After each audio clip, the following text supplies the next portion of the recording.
everybody, welcome back to another episode of 5 Minute Gaming News, the show that may or may not be 5 minutes. Today in the news, it appears you'll soon be able to repair your Xbox controllers from the comfort of your own home. The new Xbox repair and replacement parts page on the Microsoft Store site now allows players to order parts from the Xbox Elite Wireless Control Series 2 and Xbox Wireless Controller for Series X and S. According to Video Game Chronicle, parts include replacement PCBAs, the circuit board that handles controller input, replacement motor assemblies, which include attached rumble motors, buttons, and top cases, as well as selling replacement parts. Microsoft has also posted documentation and video guides showing players how to repair their own equipment. And while this is a huge step forward for consumers, not only in cost and the price to repair and sustainability, right? You're not throwing one out and buying a new one. It puts Xbox's status as part of the ESA in a predicament because of right to repair. The ESA has made its views against right to repair clear,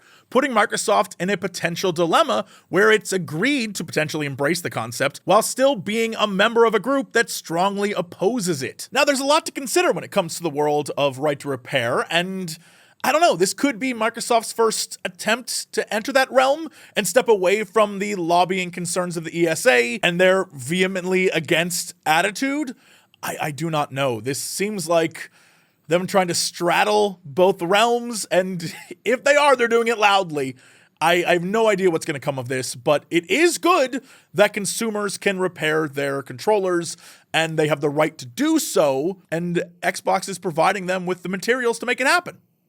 So I think that's pretty good, but I have no idea what this means long term. In other news, it looks like Nintendo Switch's Last of Us clone is getting downed and off like a clicker in a corner. As you may recall, a few weeks ago, we talked about The Last Hope Dead Zone Survival, an obvious Last of Us clone that had appeared in the UK Nintendo eShop.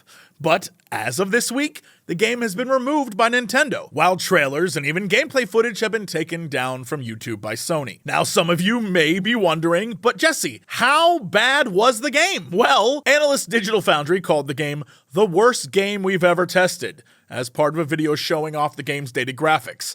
I'd mostly ignored the shovelware-infested digital storefronts and assumed many of them were innocuous.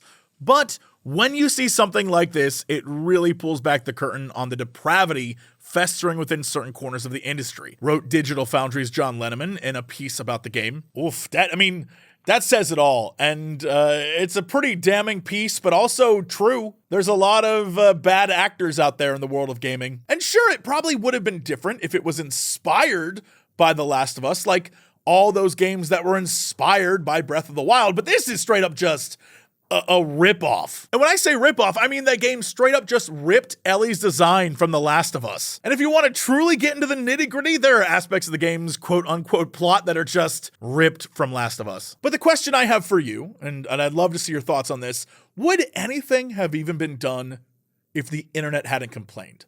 Would Sony have taken it down? Would anyone have cared if it just stayed on the store and no one really bought it? You know what I mean? I think a lot of these game companies that create whatever the hell this kind of stuff is, they rely on the fact that most people aren't going to notice and a few people will. And so the turnover rate and the asset flips, you know, it probably doesn't cost that much. They put it up online, they sell however many they need to recoup their losses, make a few bucks and move on. You know, with a game of just sat on the eShop looking for unsuspecting players who just really want to play The Last of Us on the Switch. I don't know. It's scummy.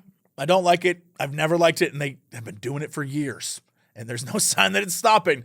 I know they say imitation is the sincerest form of flattery. I can't even say that, apparently, but they say that. I hear they say that, and in this case, I'm not sure that's true. Anyway, that is it for me. Thank you so much. As I've been saying, our upload over the weekend for Gentleman's Gaming Club had some crazy bugs happen on the YouTube side and was not sent to a lot of you. So I'm just going to keep reminding you to go give it a watch. And I'll see y'all tomorrow for another episode of 5 Minute Gaming News.